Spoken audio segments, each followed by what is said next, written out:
Press conference आपने की है, किस उपलक्ष्य में की है, क्या-क्या कार्यक्रम है? देखिए जी, प्रेस कॉन्फ्रेंस करने के दो उद्देश्य हैं। पहला उद्देश्य ये कि आम जनमानस तक जो प्रोग्राम किए जाने हैं, बहुत बड़े स्तर पे इनकी तैयारियां की जा रही थी। काफी समय से बरेली के सिख समाज की संगत, गुरुद्वारों के प्रधान, सेक्रेटरी, समाज का एक एक व्यक्ति इस प्रोग्राम को सफल बनाने के लिए अपना प्रयास कर रहा है और सेंट्रल गुरुकुल कमेटी की तरफ से सभी का धन्यवाद है जिन्होंने अपना कोई भी अंश इस प्रोग्राम को सफल करने में दिया है। प्रोग्राम 14 तारीख को और 15 तारीख को इसी स्थान पर होंगे, जिसमें 14 तारीख को विशेष दीवान होता है शाम का, जो तकरीबन शाम को 6 साढ़े 6 बजे स्टार्ट हो जाता है यहाँ से और तकरीबन रात को 11 बजे तक ये कार्यक्रम यहाँ पर चलेंगे, जिसमें विभिन्न जो कीर्तनी जत्थे आएंगे वो गुरबाणी जस गायन करेंगे। इसके अलावा जो प्रचारक आएंगे गुरु नानक साहब के सिद्धांत आम जनमानस संगत तक पहुंचाने का प्रयत्न करेंगे। हम चाहते हैं कि मीडिया इसमें अपना योगदान दे और इस प्रोग्राम को बेहतरीन कवरेज दे उससे पहले ही, ताकि लोगों को इस पूरे प्रोग्राम की जानकारी हो, अधिक से अधिक लोग आए, आनंद माणे। ये 14 तारीख का कार्यक्रम, रात से जो कार्यक्रम है उसमें आतिशबाजी का भी कार्यक्रम, उसमें आतिशबाजी का भी प्रोग्राम रहेगा। यहाँ पर खुले लंगर चलेंगे और खुले लंगर चलेंगे। सभी लोग यहाँ पर शाम को कीर्तन सुनने के बाद गुरु का लंगर छककर अपने घर पे जाएंगे। 15 तारीख को क्या? 15 तारीख को सवेरे 8 बजे दीवान शुरू हो जाएगा। यहाँ पर गुरु साहब की सवारी आती है। सबसे पहले गुरु ग्रंथ साहिब जी की जो सवारी आती है बड़ी शान और शौकत से आती है, बड़े प्रेम से आती है।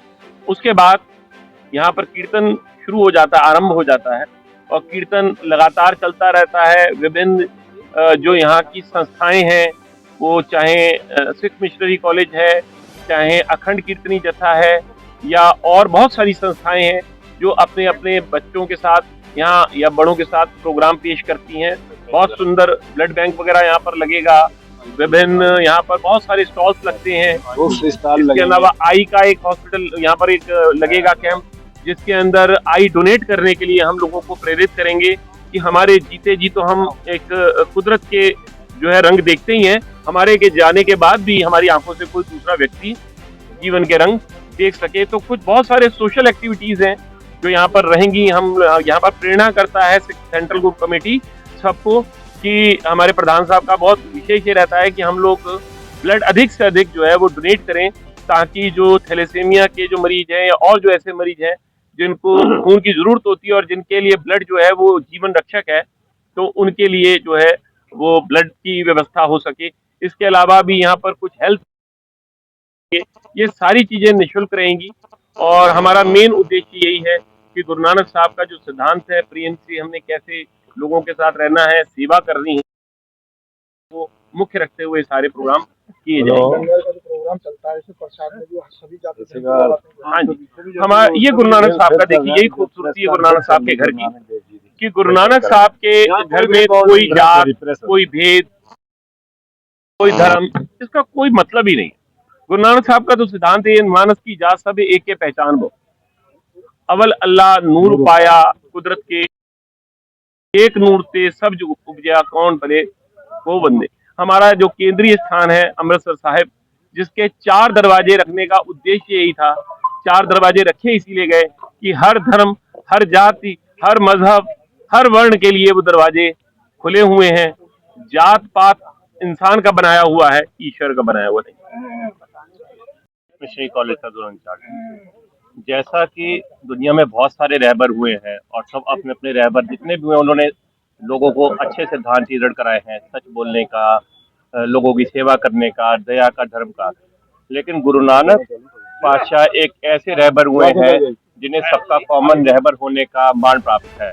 उनके बारे में जो पंक्ति आती है, जाहर पीर जगत गुरु बाबा, जो कि मुसलमान उनको अपना पीर करके पूजते हैं, हिंदू भाइयों ने उनको अपना बाबा कह के पूजा, सिखों ने गुरु कह के पूजा, और चाइना में आप जाओगे तो उनको लामा कह के पूजा जाता है। उसका कारण ये था कि हम अक्सर एक पंक्ति लिखे हुए जगह जगह पर देखते हैं कि सतगुरु नानक प्रगटया मिट्टी धुंध जग चानन हुआ। वो आज भी बराबर उतनी ही ढुकी है जो आज से 500 साल पहले थी।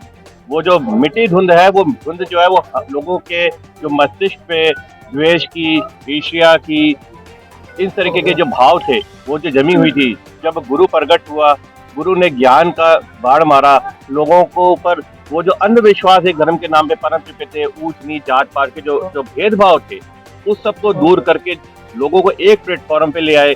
भले वो लंगर का सिद्धांत हो कि सभी मजहब, सभी जात के लोग एक ही जगह बैठ के खा रहे हैं, भले वो सरोवर की बात हो कि एक ही जगह स्नान कर रहे हैं। आज ये बातें कहने में आसान है, लेकिन जब ये लागू की गई उस समय ये समाज की बहुत बड़ी रूढ़ी थी, जिसको दूर करना अपने आप एक इंकलाब था। तो मकसद गुरु साहब का क्या था कि दुनिया के सभी वर्णों को, भले वो किसी मजहब का हो, किसी जात का हो, उसको एक नेक इंसान में परिवर्तित करना, उसकी सोच को ऊंचा करना। क्योंकि जब समाज में सोच बदलती है, हमारे विचार बदलते हैं, तो समाज अपने आप एक सुंदर हो जाता है और लोगों के अंदर प्रेम भाव बढ़ जाता है। यही संदेश देते हुए हम समाज के सभी वर्णों को, वो किसी भी धर्म जाति का हो, हम आप सबके माध्यम से उसको विनती करते हैं कि वो गुरु नानक पातशाह के ये गुरुपर्व यहाँ पर मनाने के लिए हम सबके साथ जरूर शामिल।